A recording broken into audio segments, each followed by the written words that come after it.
Some people say, love conquers all. They're wrong. Love gets beaten down by 1,000 small cruelties, worn thin by years of disrespect, and finally strangled by the realization that you're fighting alone for something the other person never valued. My name is Jack Hayes. I'm 34 years old, and I've spent the last 6 years learning what it costs to love someone whose family thinks you're beneath them. I'm an industrial electrician. I make $68,000 a year working at the Riverside manufacturing plant, maintaining the electrical systems that keep the production lines running. It's honest work. Work that requires skill, attention to detail, and the kind of reliability that keeps people's lights on and machines humming. At 26, while most of my friends were still figuring out their lives, I bought my house. A modest 3-bedroom ranch on Maple Street with a 2-car garage and a backyard big enough for a garden. I paid it off in 8 years through overtime shifts, weekend side jobs, and living below my means. No mortgage, no debt, just a man who built something solid with his own hands and sweat. But none of that mattered to Gloria Palmer. To her, I was just the electrician who married her daughter. I met Vanessa 8 years ago at a 4th of July barbecue thrown by my buddy Mike from work. She was 26, managing a clothing store at the mall, with laugh lines around her green eyes and auburn hair that caught the sunlight. I was 26, still an apprentice electrician with calloused hands and work boots that had seen better days. She was sitting on Mike's back porch, nursing a beer and watching the kids run around with sparklers. I walked over, introduced myself, and we talked until the fireworks started. She didn't flinch when I told her what I did for a living. "That's cool," she said, and I could tell she meant it. "You actually fix things, build things. That's more than most people can say." Our courtship was genuine, real. Vanessa loved that I didn't pretend to be something I wasn't. She'd drive over after her shifts at the store, and we'd sit on my couch eating takeout and watching old movies. She said I was authentic, her word. For 2 years, it was just us, simple, honest, good. Then I met Gloria. "So you're an electrician," she said the first time Vanessa brought me to Sunday dinner. The way she pronounced it made it sound like a disease. Her eyes traveled from my collared shirt, my best one, to my work boots, which I'd scrubbed clean but couldn't make look new. "Yes, ma'am.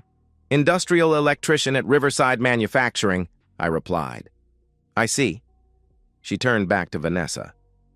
"And how long have you two been seeing each other?" That dinner set the pattern for everything that followed.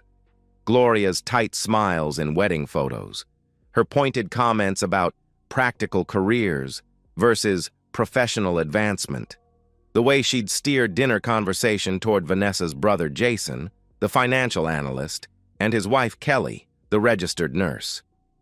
"Jason just got another promotion," she'd announce, looking directly at me. "Regional manager now. Kelly's working toward her nurse practitioner license. They're really building something together." The implication was always clear. Unlike you and my daughter. For the first 3 years of our marriage, I endured those family dinners. I sat at Gloria's table, ate her pot roast, and let her snide comments roll off my back because I thought it would get better. Because I loved Vanessa enough to believe that time would change things. It didn't.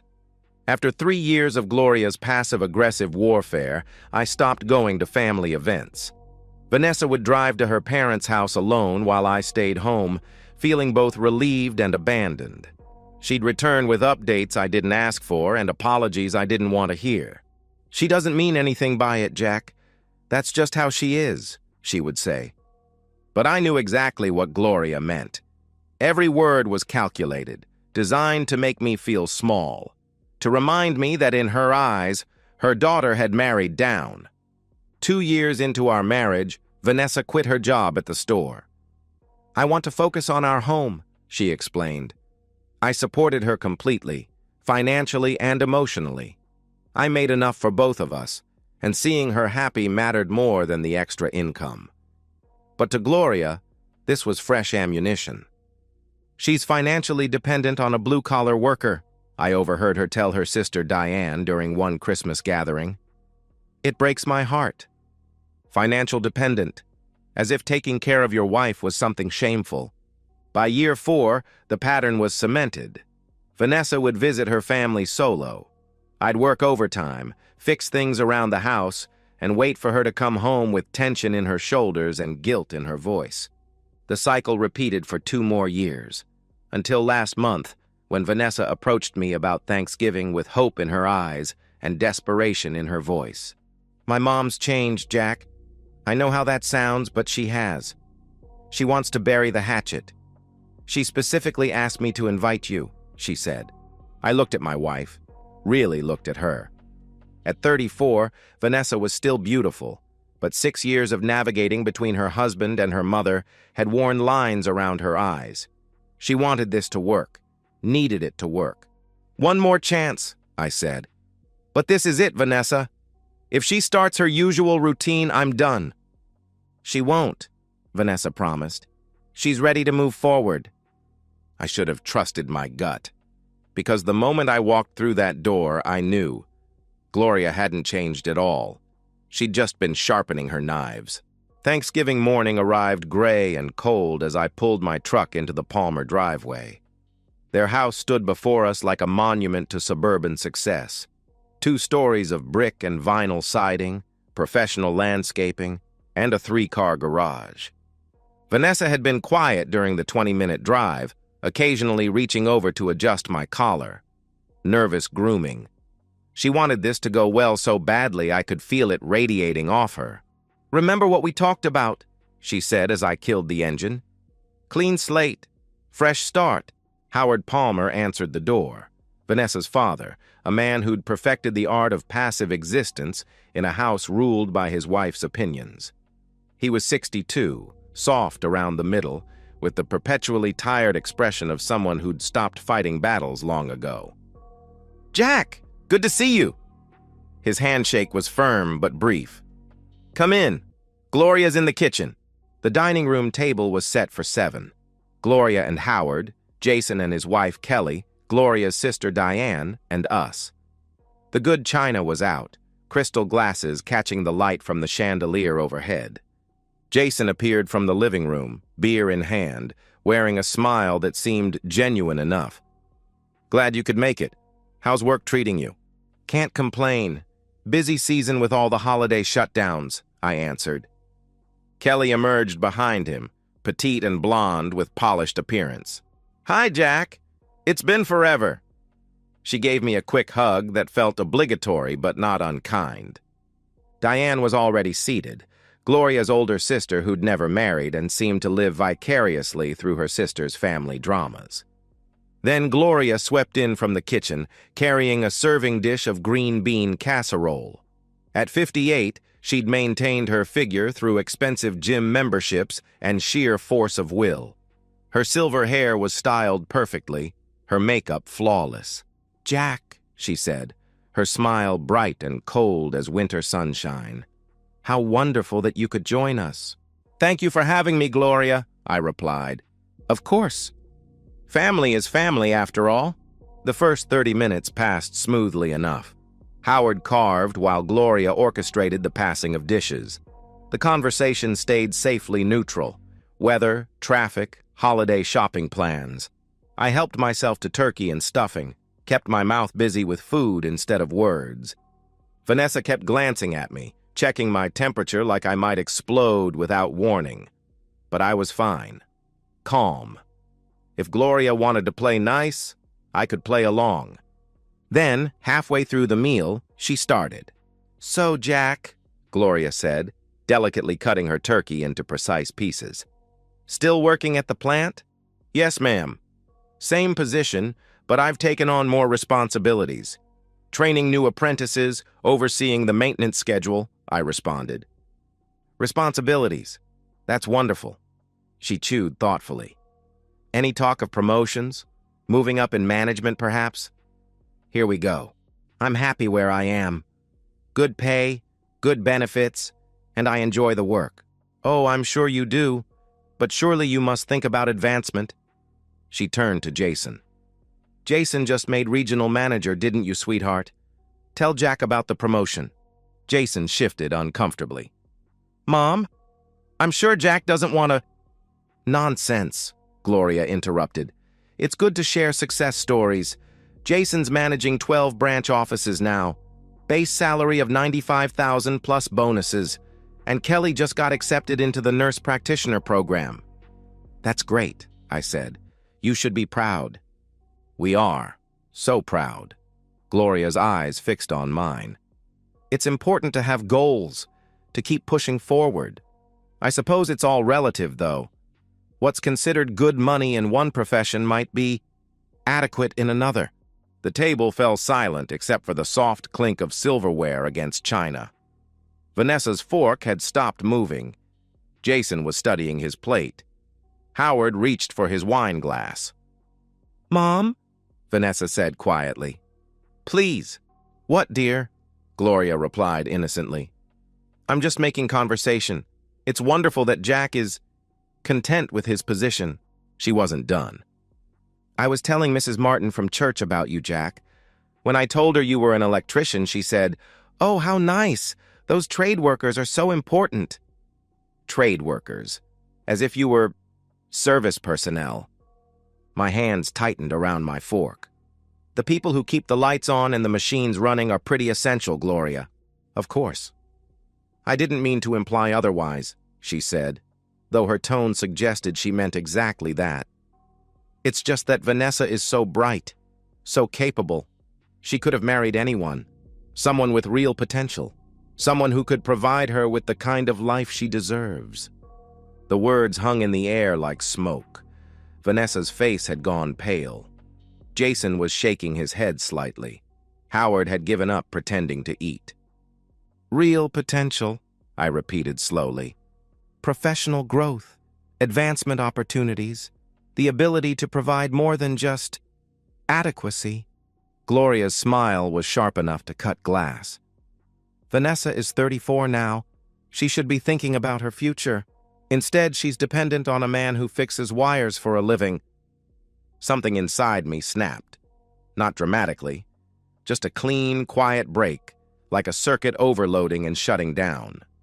I set down my fork and looked directly at Gloria Palmer.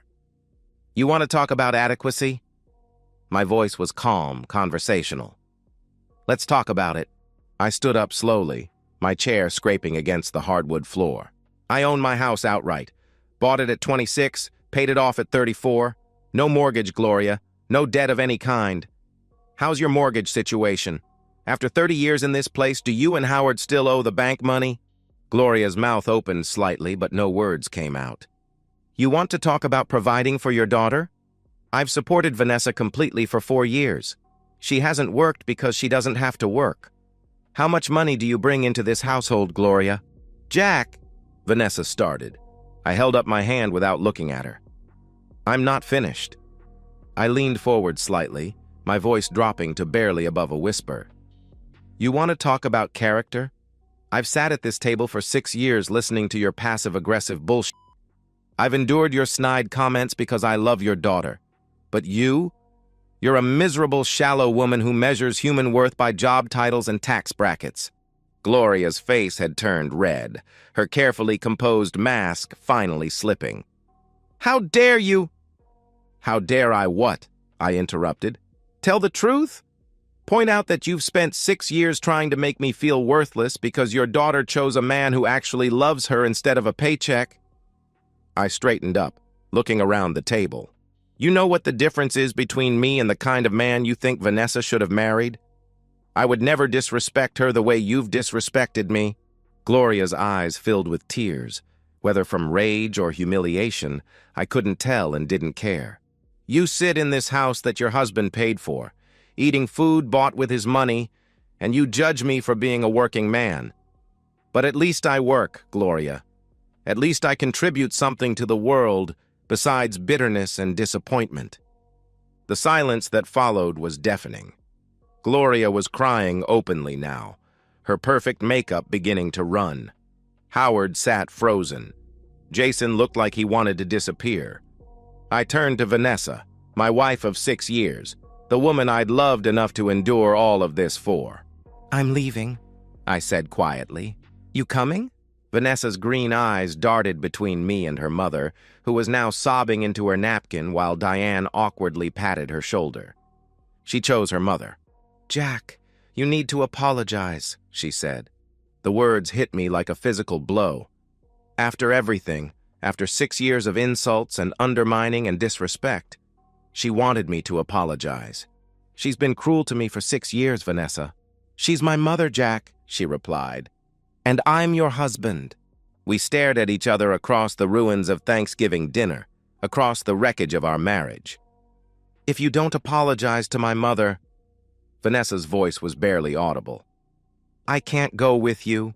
Something fundamental shifted inside me, like tectonic plates moving deep underground. "Then stay," I said. I walked out of that house and didn't look back. Got in my truck, drove home through empty streets, and sat in my driveway for 10 minutes, waiting for my phone to ring. The phone never rang. I spent Thanksgiving night on my couch, staring at my phone and waiting for a call that never came. The house felt different, bigger somehow, like Vanessa's absence had created physical space where warmth used to be. By midnight, I'd convinced myself she'd walk through the door. She'd realize what had happened, stand up to her mother for the first time in her life, and come home to me. We'd talk it through. Maybe finally have the conversation we should have had years ago. Dawn broke gray and cold, and I was alone. Friday passed in a haze of disbelief. I kept expecting her to appear, to act like the last 24 hours had been some kind of nightmare. I cleaned the house, vacuumed the living room, did the dishes, made the bed we'd shared for 6 years. At 2 in the afternoon, my phone buzzed with a text message. "Staying at my parents' for a few days. Need time to think. Need time to think." Not, "I'm sorry you were disrespected." Not, "I should have defended you." Need time to think. I called her immediately. "Vanessa, what the hell? Come home. Let's talk about this." Her voice was cold, distant, like she was talking to a stranger. "Not until you apologize to my mother." "I will not apologize for defending myself," I said. "Then we have nothing to talk about," she replied. The line went dead. I called back 3 times. She didn't answer. The days crawled forward like wounded animals. I went to work Monday morning because I didn't know what else to do. Work became my refuge. Physical tasks that required focus, problems with solutions, systems that made sense. Then I'd drive home to an empty house, and the weight of silence would settle on me again. Tuesday evening, I tried calling once more. "Vanessa, this is insane. Your mother was completely out of line, and you know it. You humiliated her in her own home," she replied. "She humiliated me for 6 years," I shot back. "She's family, Jack," she said. "So am I. Or I'm supposed to be." Another hang-up. Another night of replaying every moment of our relationship, looking for signs I'd missed. Had Vanessa always been this conflict-averse? Had she always chosen the path of least resistance over doing what was right? The answer was yes, and I'd been too in love to see it clearly. By the end of the first week, a pattern had emerged. Vanessa would text occasionally, brief, cold updates about staying with her parents, needing space, waiting for me to do the right thing. I'd call and she'd either ignore me or deliver the same ultimatum. Apologize or we have nothing to discuss. I began to understand that she genuinely believed I was wrong, that standing up for myself was somehow a betrayal of our marriage. In her mind, I should have continued to take Gloria's abuse indefinitely because that was easier than confronting her mother. The second week was worse than the first. I'd adjusted to her physical absence, but the emotional abandonment cut deeper each day. I'd catch myself setting 2 coffee cups in the morning, buying groceries for 2 people. But she wasn't coming home. Not unless I crawled back to Gloria Palmer and begged forgiveness for the crime of self-respect. I started replaying our entire marriage, looking at it through this new lens. How many times had Vanessa chosen her mother's comfort over mine?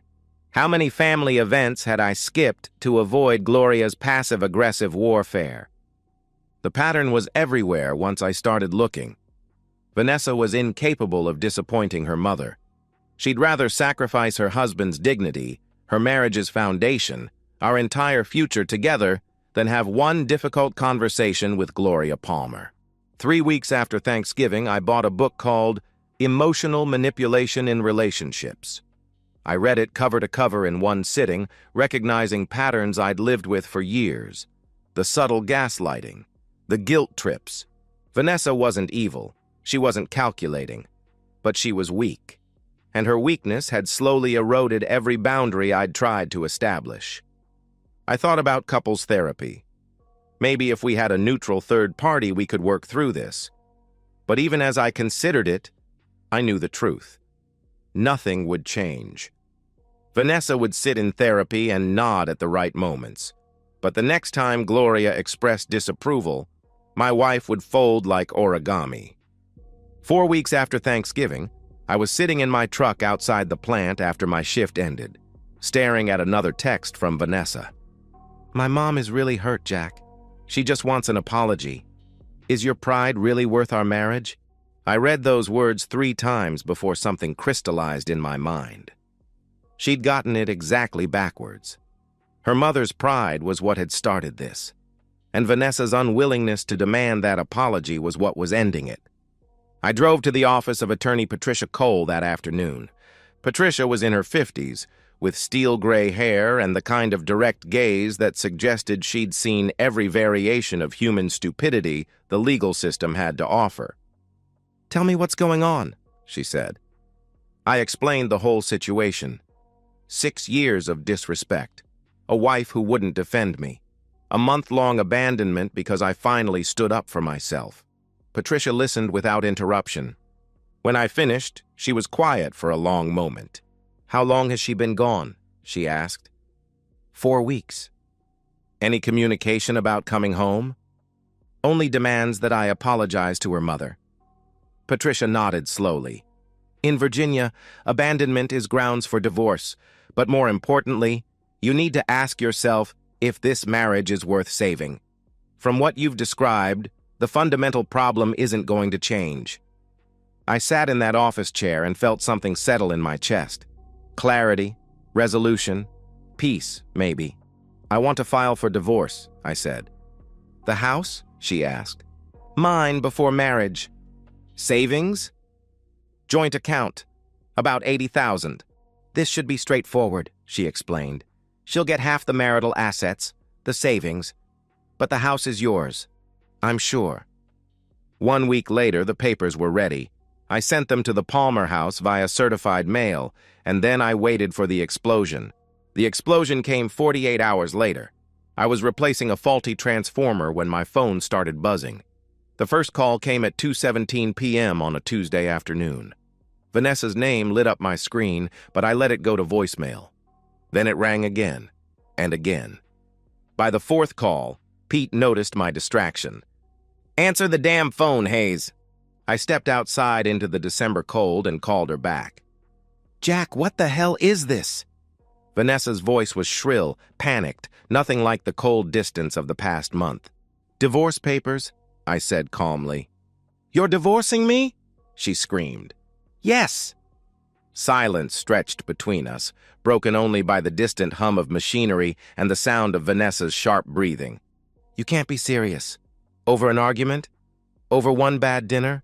The casual dismissal of 6 years of systematic disrespect hit me like a slap.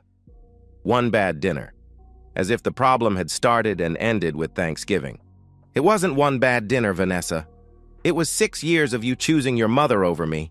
6 years of you refusing to defend our marriage," I replied. That's not how it was," she said weakly. "That's exactly how it was. And when I finally stood up for myself, you chose her side. Again." I could hear her crying now, the kind of ugly sobbing that comes when reality hits like a freight train. "We can work this out. We can go to therapy. Please don't do this." I tried to work it out for 6 years. I tried to be patient, understanding, forgiving. It didn't get better. "It won't," I said. "Jack, please." "The terms are simple," I interrupted. "You get half the savings, $40,000. That's it. The house is mine. I bought it before we met. This is insane. You can't just throw away our marriage because you're mad at my mother, she said. Mad at her mother. Even now, she couldn't see it. Couldn't understand that this was about her, about us, about the fundamental breakdown of partnership and respect. Sign the papers, Vanessa. It's the best deal you're going to get, I said. I hung up and immediately blocked her number, not out of anger, but out of necessity. This conversation would repeat endlessly if I let it. 10 minutes later, my phone rang again. Unknown number. Hello? You think you can just throw away my daughter? Gloria's voice was venomous, all pretense of politeness finally abandoned. After everything our family has done for you? Everything our family has done for you. The delusion was so complete, so breathtaking in its scope, that I almost laughed. Your family has done nothing for me except make me feel unwelcome for 6 years, I said. Vanessa deserves better than you. Then she can go find him, I replied, hanging up. I blocked that number too. Then I blocked Howard's number, Jason's, even mutual friends who might try to guilt me back into a marriage that had died the moment my wife chose her mother's feelings over mine. Over the next few weeks, I heard through the grapevine that Vanessa was devastated. Crying constantly, barely eating, living in her childhood bedroom like a teenager. Gloria, according to these same sources, was already talking about better prospects. A lawyer from their church, an accountant who lived in her neighborhood, someone appropriate. The irony was lost on them. Gloria was already planning her daughter's next relationship, while Vanessa grieved the end of this one. I felt nothing when I heard these updates. No satisfaction, no vindication, no lingering hurt. Just a vast sense of relief, like I'd been holding my breath for 6 years and could finally exhale. I started going to therapy myself, not to save my marriage, but to understand how I'd stayed in a relationship that required me to accept disrespect as the price of admission. Dr. Sarah specialized in relationships and self-worth. What kept you there so long? She asked during our 3rd session.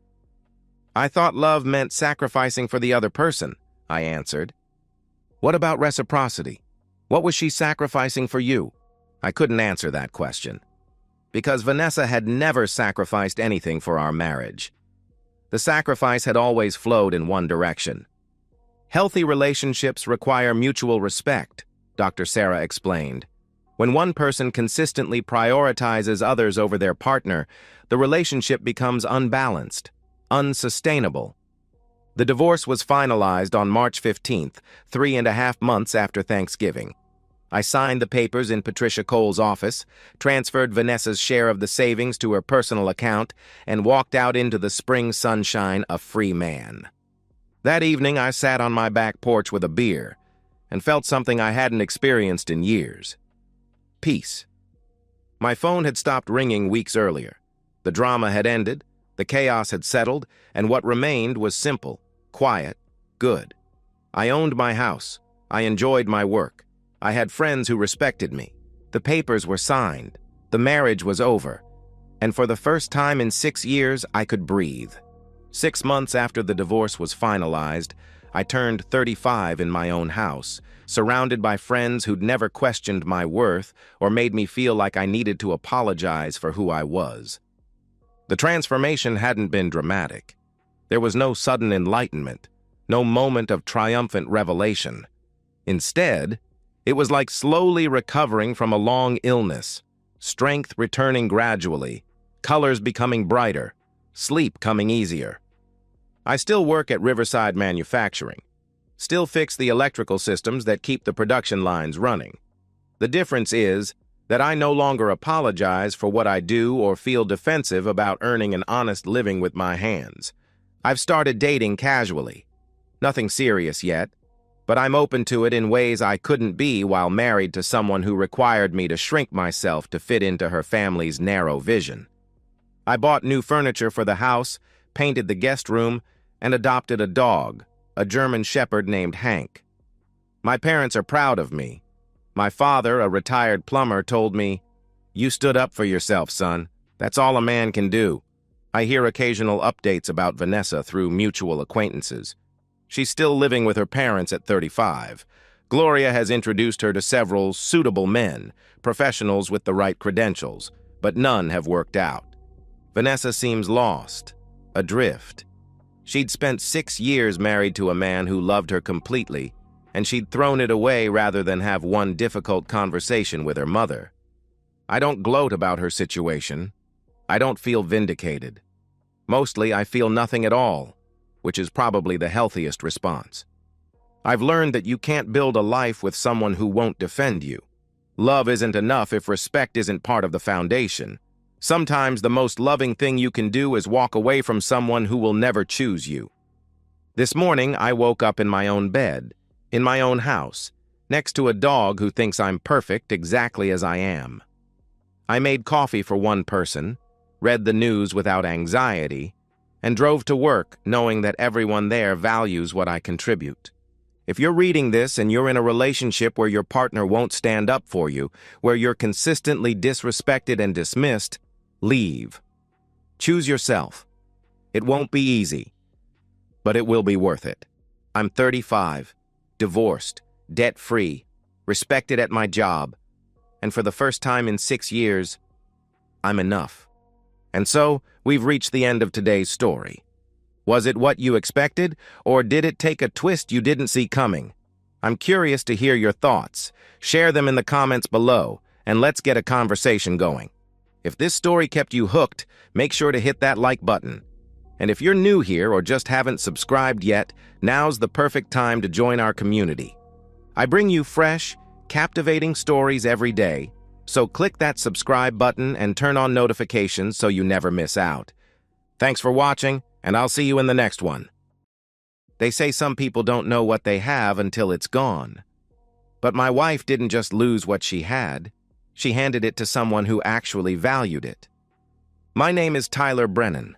I'm 27 years old, a senior network administrator pulling in $78,000 a year at a mid-sized tech firm downtown. Not bad for a guy who started fixing computers in his garage. But none of that matters now. What matters is that I was married to my high school sweetheart, Stephanie, for 5 years. Was being the operative phrase. Let me take you back to where it all began, because understanding how we started makes what happened later cut so much deeper. I met Stephanie Carson in junior year chemistry class. Picture this, me, the quiet computer kid with thick glasses and social anxiety, paired with the most popular girl in our grade for a semester-long project. Stephanie was everything I wasn't. Confident, outgoing, effortlessly beautiful with that long blonde hair and smile that could light up a room. She needed tutoring in chemistry. I needed someone to actually talk to me without looking at me like I was some kind of lab experiment myself. What started as study sessions in the library became something real. She'd laugh at my terrible science jokes. I'd help her understand molecular structures. Slowly, impossibly, we became friends. Then more than friends. By prom, we were inseparable. She chose me, the computer nerd, over the football captain who'd been chasing her for months. College nearly broke us. She went to state for communications. I stayed local for computer science. 2 hours apart might as well have been 2 different planets. But we made it work with weekend visits, daily phone calls, and the kind of naive faith that only teenage love can sustain. When she graduated, she moved back home. When I graduated, I proposed. Our wedding was small and perfect. 22 years old, both of us, standing in her parents' backyard under white Christmas lights, promising forever to each other. Her father walked her down the aisle with tears in his eyes. Her mother cried through the entire ceremony. Even her little sister Emma was sobbing into her tissues. Everyone believed in us. Hell, I believed in us. The early years were everything I'd dreamed of. We bought our first house together. Well, I bought it. I'd been saving since high school, working part-time jobs and living at home to build up a down payment. The 3-bedroom colonial on Maple Street wasn't fancy, but it was ours. I put it solely in my name, using my pre-marriage savings, but that was just paperwork. In my heart, everything I had was ours. Stephanie quit her receptionist job after our second year of marriage. "I want to focus on building our home," she said, and it made perfect sense to me. She'd cook dinner, keep the house beautiful, maybe start a family soon. I supported her completely. My parents had shown me what real partnership looked like. Dad working as a mechanic, Mom as a nurse, both contributing in their own ways. I thought Stephanie and I had that same understanding. For a while we did. But somewhere around our 6th year of marriage, things started to shift. Subtle changes at first, easy to dismiss. Stephanie joined a gym and started going religiously, 5 days a week. She began going out more with friends, girls' nights that stretched later and later. She'd come home smelling like alcohol and cigarettes, laughing about stories she wouldn't quite explain fully. "You should come out with us sometime," I'd suggest, and she'd wave me off. "It's just girl talk, Tyler. You'd be bored," she would reply. She started dropping comments that made my stomach twist. "Sometimes I wonder what would have happened if I hadn't settled down so young," she'd say while scrolling through Facebook, looking at college friends posting pictures from bars and concerts. "I feel like I missed out on so much." Her phone became a permanent fixture in her hand, always face down on the table, always with her in the bathroom, always silent when I was around, but constantly buzzing when she thought I wasn't paying attention. When I'd ask about late-night texts, she'd say it was work or family or friends with relationship drama. I suggested date nights, weekend getaways. She always had excuses. Too tired from the gym, plans with friends. "Maybe next week, Tyler," she'd always respond. The worst part was how she made me feel crazy for noticing. When I'd point out that she seemed distant, she'd accuse me of being clingy. "You're imagining things," became her favorite phrase. My upbringing had taught me that commitment meant something, that marriage wasn't disposable. My parents had been together for 32 years. They'd shown me what real love looked like: steady, faithful, enduring. I thought Stephanie shared these values. I was an idiot. That last Tuesday morning, 7 years into our marriage, I woke up to an empty bed. Stephanie's side was cold. I called her name. No answer. Walking downstairs, I saw a folded piece of paper on the kitchen table with my name written across it. I opened it, read the first line, and my entire world collapsed in the space between one heartbeat and the next. "Tyler, I love you, but I can't do this anymore. I married too young and I've never been with anyone but you. I need to explore other options before I can commit to having children and spending the rest of my life with one person. I'll be staying with friends for a while to figure things out. Please don't try to contact me. I need space to discover who I am when I'm not somebody's wife. I'll come back when I'm ready to talk about our future. Stephanie." I read it 3 times before the words actually penetrated. Each reading felt like another punch to the gut. The clinical detachment of it. The way she wrote about our marriage like it was a subscription service she could pause whenever convenient. The assumption that I'd be waiting here like some loyal dog when she decided she was done exploring. But what gutted me most was that final line. "I'll come back when I'm ready." Not if. When. Like it was a given that I'd still be here, that our marriage would still be here, that she could just walk back into the life she'd abandoned whenever she felt like it. The strangest thing was how calm I felt. I wasn't crying, wasn't screaming, wasn't throwing things. I was just empty, numb. Like my emotional system had overloaded and shut down completely. I got dressed, went to work, sat in meetings, fixed network problems, answered emails, functioned like a human being while feeling completely disconnected from everything around me. That evening, I called Stephanie's parents. Robert Carson answered on the second ring.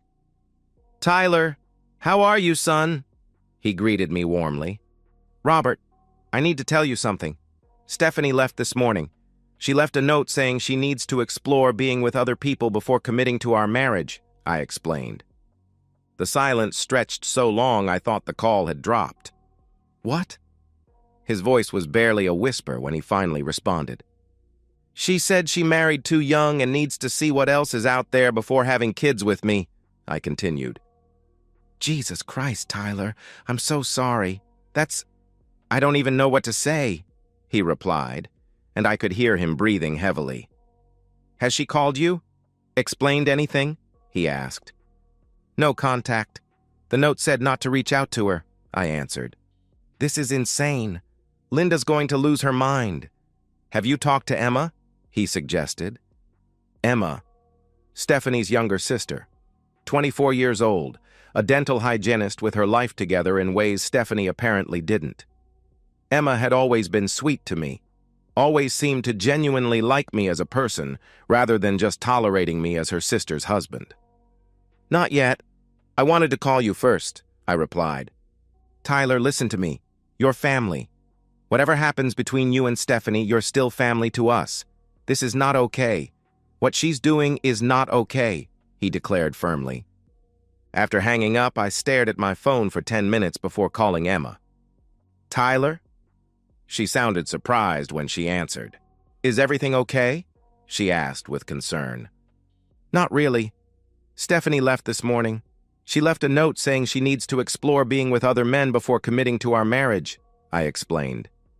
She what? The shock in her voice was genuine, complete. Tyler, no. Oh my God, are you serious? She exclaimed. I have the note right here, I confirmed.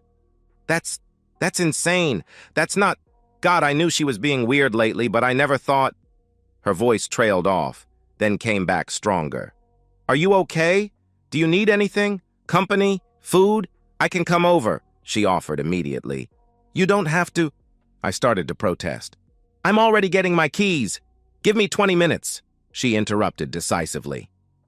Emma arrived in 18 minutes carrying bags of Thai food, my favorite, which she'd somehow remembered from family dinners.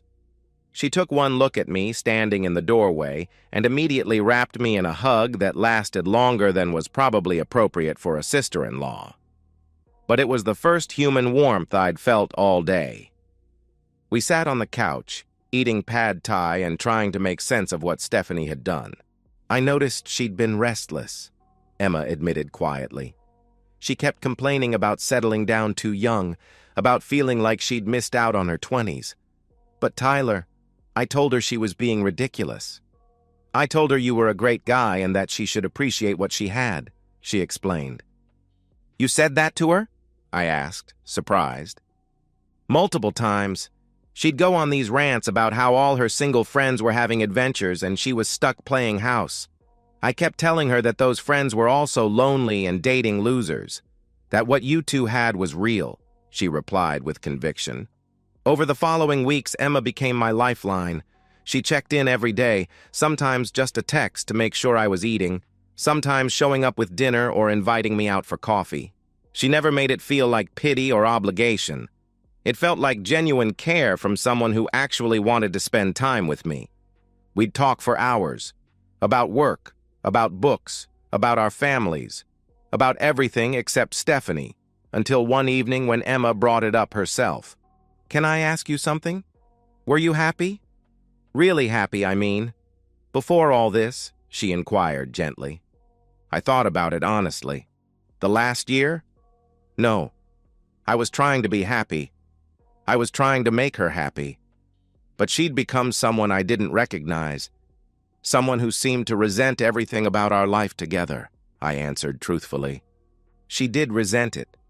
She used to call me and complain about how boring you were, how predictable your life was, how she felt trapped, Emma revealed, looking at me with something like pain in her eyes. I always defended you. I always told her she was lucky to have someone stable and loyal and kind, she added firmly. 6 weeks after Stephanie left, I realized something that should have terrified me, but instead felt like the most natural thing in the world. I hadn't thought about Stephanie in 3 days. Instead, I'd been thinking about Emma, about her laugh when I told stupid jokes, about how she listened when I talked, really listened, about how comfortable it felt when she was in my house, in my space, in my life. I was falling for my wife's sister, and I wasn't going to fight it anymore. I invited Emma over for dinner on a Thursday night, not as the friend who'd been supporting me through the worst time of my life, but as something more. I cooked, really cooked, not just ordered takeout. Herb-crusted chicken with roasted vegetables and homemade mashed potatoes. The kind of meal Stephanie always said was too much effort for just us. Emma arrived with a bottle of wine and that smile that had become the best part of my days.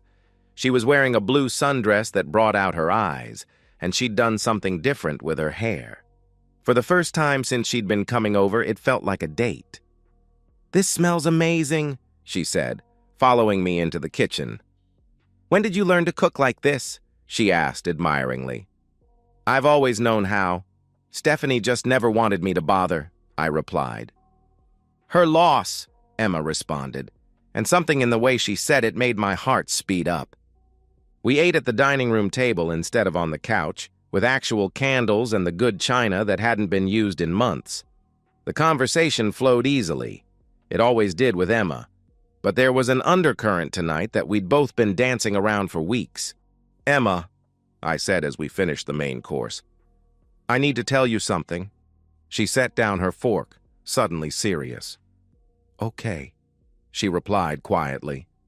"I want to thank you for everything you've done these past 2 months, for being here, for caring, for making sure I didn't disappear into my own head," I began earnestly. "Tyler, that's what friends do." She started to protest. "You're more than a friend," I interrupted, the words coming out quietly but firmly. "You've been there every single day. You've cared about me more in the last 8 weeks than Stephanie did in the last year of our marriage." Emma's cheeks flushed pink. "Tyler," she whispered. I reached across the table and took her hand. "I'm not saying this to make things weird between us. I just want you to know that you matter to me, not as Stephanie's sister. You matter to me as Emma," I said sincerely. She stared down at our joined hands for a long moment. When she looked up, her eyes were bright with unshed tears. "You matter to me too," she confessed softly.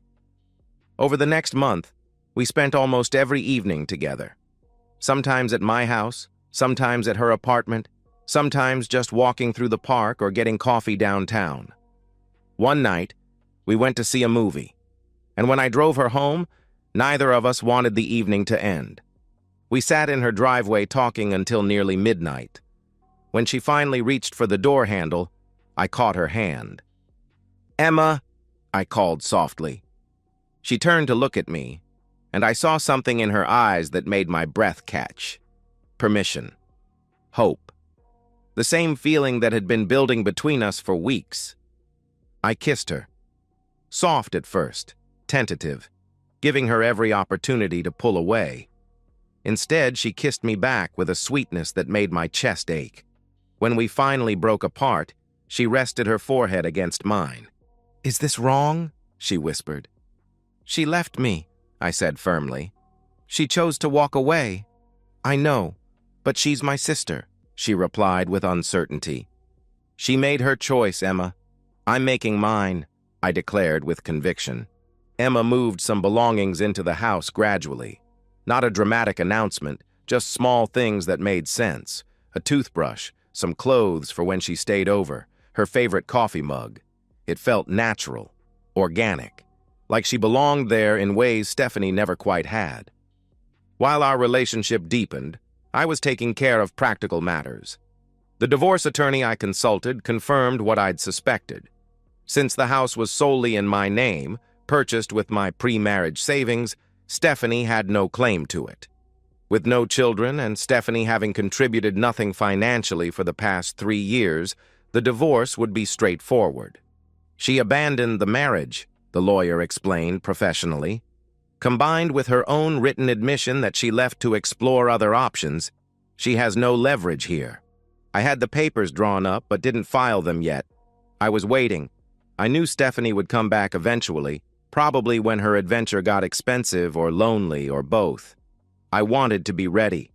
I also changed the locks, consolidated our shared bank accounts into my name only. removed her from my health insurance. It wasn't vindictive. It was practical. She'd chosen to leave. I was choosing to move forward. Emma knew about all of it. She wasn't jealous or insecure about Stephanie's inevitable return. If anything, she seemed grimly satisfied that I wasn't sitting around waiting like a faithful dog. "She's going to lose her mind when she finds out," Emma said one evening as we cooked dinner together. "About us, I mean," she clarified. I stopped chopping vegetables and looked at her. "Are you okay with that? With whatever happens when she comes back?" I asked. Emma's smile was small but fierce. "Tyler, my sister threw away the best thing that ever happened to her. She doesn't get to be upset when someone else recognizes your worth," she replied with determination. "It might get ugly," I warned. "Let it get ugly. She made her choice 3 months ago. You've made yours. She doesn't get to walk back in and pretend there aren't consequences," she responded firmly. "You know she's going to lose her mind when she finds out, right?" Emma added with a knowing look. I smiled grimly. "Good. Let her feel what I felt when I read that note," I replied. Exactly 3 months after Stephanie left, Emma and I were in the living room when we heard a car pull into the driveway. We exchanged a knowing look. We both knew this moment would come. I walked to the door, divorce papers already in my jacket pocket. Emma stood beside me, no longer hiding. The knock came. I opened the door. Stephanie stood there with her suitcase, mascara smudged, looking like someone who'd just realized she'd made the worst mistake of her life. She was right. Stephanie stood at the door, suitcase in hand, hair different, shorter, darker, makeup smudged from crying, eyes red and desperate. Her first words carried an assumption that would shatter within seconds. "Tyler, I'm home," she declared, as if nothing had changed. The audacity of that word, home, hit me like a physical blow. 3 months of silence, of abandonment, and she stood there calling this place home like she'd never left. Like the note on the kitchen table had been some minor misunderstanding instead of a declaration of war on our marriage. I didn't move, didn't speak. My silence was more powerful than anger would have been. Stephanie's eyes drifted past me into the house, and she saw Emma in the kitchen making coffee, wearing one of my old college sweatshirts. The sight hit her like a sledgehammer. "Emma, why are you here?" she asked with growing confusion. Emma walked forward calmly, stood beside me with natural intimacy, and delivered the line that shattered Stephanie's world. "I live here now," she stated matter-of-factly. Stephanie's face drained of color. "What?" she gasped in disbelief. The horror, the dawning realization, it all hit at once. My voice was cold, emotionless when I spoke. "You left. You made your choice. I made mine." Stephanie's desperation erupted like a dam bursting. "Tyler, please. I made a mistake. I realize that now. I want to come home. I want us to work on this," she pleaded frantically. She was crying, mascara running, hands shaking as she reached for me. I didn't flinch. I reached into my pocket and pulled out the envelope of divorce papers, handed them to her. "What's this?" she asked, though she knew, but she was denying reality. "Divorce papers. Sign them," I ordered coldly. Stephanie's hands shook as she opened the envelope, read the first page. The reality of permanent consequences hit her hard. "Tyler, no. Please. I love you. I was confused. I just needed time," she begged desperately. I cut her off with brutal precision. "You had time. You chose to throw away 7 years for strangers. Now you're dealing with the consequences." "I made a mistake. People make mistakes." Stephanie's voice rose to a shriek, desperate and grasping. Emma stepped forward then, and this moment was critical. Emma wasn't catty or cruel, she was simply honest. "You didn't make a mistake, Stephanie. You made a choice. You walked away from a good man because you were selfish. And now he's found someone who actually values him," she declared calmly. Stephanie turned on her sister with venom. "You're sleeping with my husband? she accused angrily. Emma's response was calm, final. Ex-husband, as soon as you sign those papers, she corrected firmly. Stephanie collapsed to her knees on the doorstep, sobbing with complete breakdown. Please, Tyler, please, give me another chance. I have nowhere to go. I spent all my money. I have nothing, she cried desperately. This detail revealed what her exploration actually was.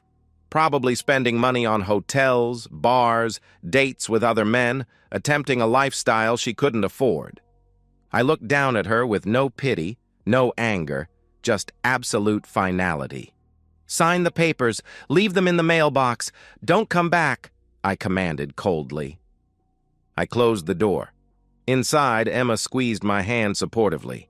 Outside, we heard Stephanie pounding on the door, sobbing, begging.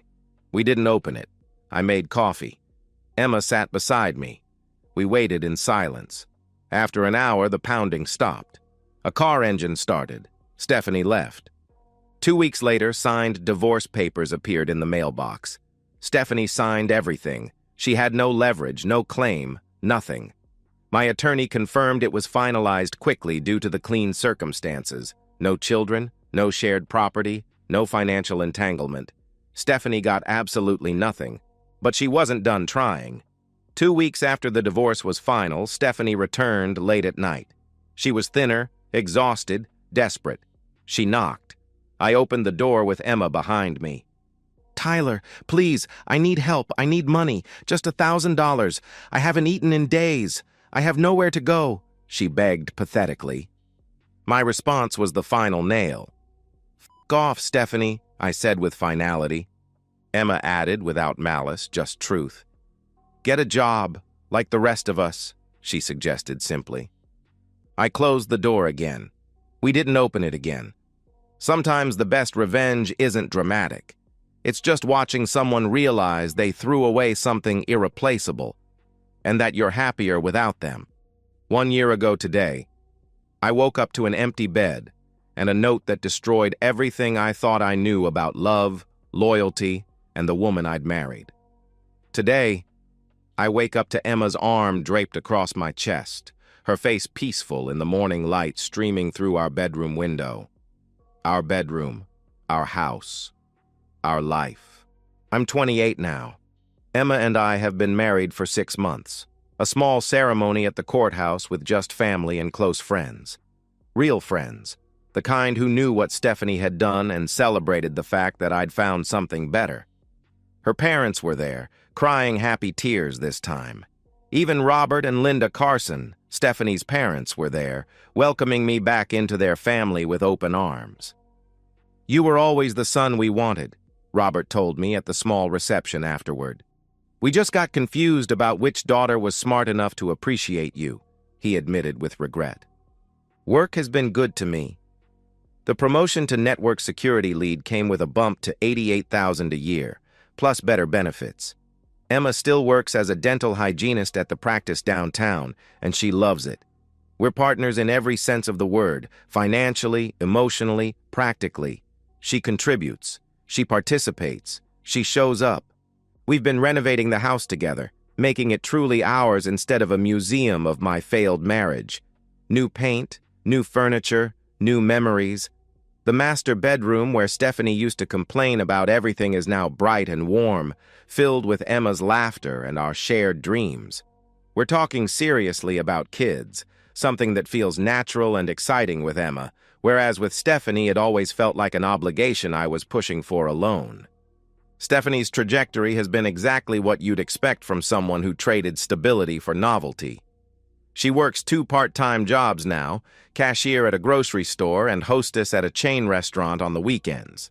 She lives in a studio apartment across town, the kind of place where the walls are thin and the neighbors are loud and the parking lot floods when it rains. Her social media, which Emma occasionally checks out of morbid curiosity, tells the story of someone trying desperately to convince herself she's happy.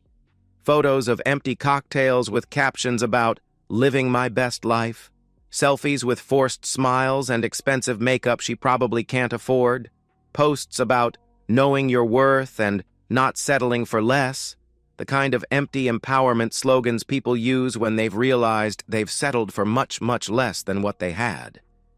Her parents barely speak to her anymore. They're civil at Christmas and birthdays, but the disappointment radiates off them. They've fully embraced Emma and me as the couple they should have always recognized. Linda sends Emma recipes and calls to check on us. Robert and I go fishing on weekends sometimes, and he never mentions his older daughter unless I bring her up first. Emma's relationship with her sister is completely non-existent. They haven't spoken since that night on the doorstep 8 months ago. Stephanie can't forgive Emma for stealing me, completely unable to acknowledge that she'd thrown me away first. She sees betrayal where there was only abandonment and consequences. The few mutual friends we had have mostly chosen sides, and those sides weren't difficult to pick. In a small city like ours, news travels fast. Everyone knows what happened, that Stephanie left her devoted husband to explore other men and came back to find him with her sister. The judgment has been swift and permanent. People remember loyalty. They remember faithfulness. They remember which spouse destroyed a 7-year marriage for a 3-month adventure. Stephanie texts me occasionally, usually late at night when loneliness and alcohol collide. Apologies, regrets, begging for just one conversation to explain everything. I never respond. I've blocked her number, but she finds new ones. Emma knows about the texts and isn't threatened. We laugh about the desperation sometimes, though not cruelly. There's no joy in watching someone self-destruct, even someone who deserves it. But I'd be lying if I said there wasn't satisfaction in knowing she understands now what she gave up. That every night in her empty studio apartment, she's forced to confront the reality that her adventure led nowhere while I built a real life with someone who actually wanted to be part of it. People have asked if I feel guilty about Emma, about how fast we moved, about the fact that I was planning my future with her sister while Stephanie was still out there somewhere, sleeping with strangers and spending money she didn't have. I don't. Stephanie didn't leave because of Emma. She left because she valued novelty over loyalty, excitement over stability, the fantasy of what she might find over the reality of what she had. Emma didn't steal me. She was there when I needed someone, and real connection grew from genuine care and compatibility. We didn't sneak around. We weren't unfaithful. We were two people who found each other in honest circumstances and chose to build something together. Emma showed me what real loyalty looks like, what real partnership feels like, what it means to be with someone who doesn't take you for granted, who doesn't treat you like a backup plan, who doesn't make you feel like you're lucky they're settling for you. Stephanie wanted to explore. She wanted to see what else was out there. She found out. 3 months of bar hookups and expensive dinners with men who disappeared when the novelty wore off. 3 months of pretending to be someone she wasn't, trying to keep up with a lifestyle she couldn't afford, chasing a fantasy that existed only in her imagination. And what did she find? That the grass isn't greener, that excitement fades, that the single life looks a lot more fun from the inside of a stable marriage than it does from a studio apartment at 2 in the morning when you're 29 years old and starting over with nothing. She learned what she had when it was gone. But I learned something better. That sometimes what you think you've lost was just making room for what you actually needed.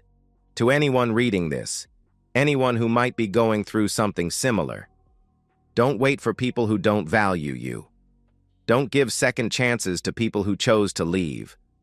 Don't put your life on hold for someone who's treating your relationship like a convenience store, something they can walk away from and expect to find exactly the same when they decide to come back. Life's too short. The right person is out there, sometimes closer than you think. I'm living proof of that. They say some people don't know what they have until it's gone. Stephanie learned that lesson, but I learned something better. That sometimes what you thought you lost was just making room for what you actually needed. And so, we've reached the end of today's story. Was it what you expected, or did it take a twist you didn't see coming? I'm curious to hear your thoughts. Share them in the comments below, and let's get a conversation going.